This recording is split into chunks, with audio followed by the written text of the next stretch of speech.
All right, now let's take a look at a live event example using Dante, because this is really where Dante shines. This is where Dante made a name for itself, and then the technology was so good that it got adopted across other verticals.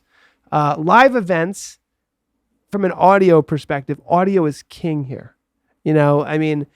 People have been doing live events with no TVs and no cameras for much longer than all of this. Are you familiar with iMag?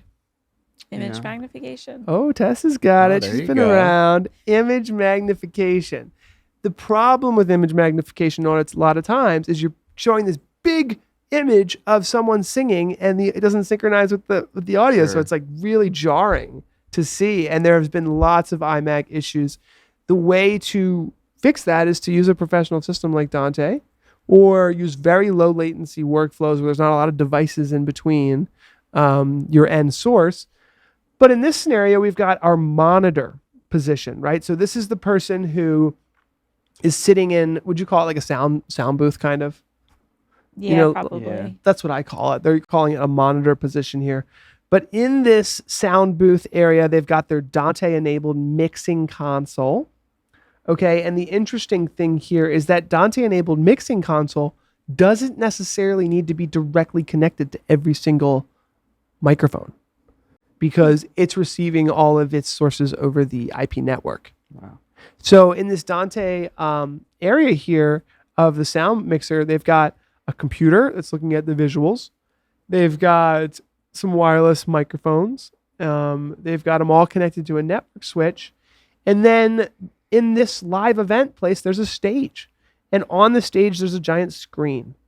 And the screen is obviously, there's a projector shooting on the screen.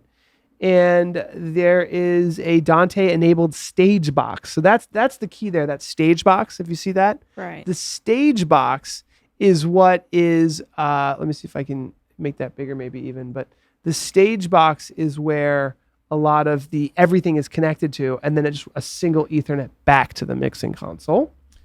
We're sending and receiving video over Dante here, powering a projector.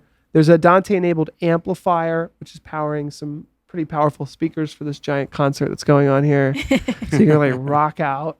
And then, not to mention that there is definitely a venue and lobby. This is becoming much more popular while you're waiting in line, while you're in the lobby. Let's say you have to go buy some popcorn or a drink.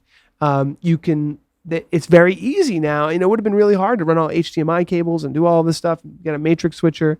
Now you just plug in a network switch. You've got your Dante receiver and you're powering your monitors. Now, front of house is a little different. Is anyone familiar with front of house? Well, what do you mean?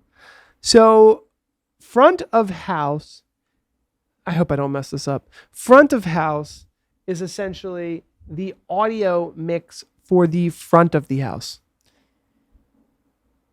For the audience. Yes. That is my understanding. I hope I'm not getting that horribly wrong. I think so as well, but I'm sure the audience will correct us if we're wrong. I actually am needing a little mental support for this one. What would you guys out there on the live stream consider front of house? Because there's the stage.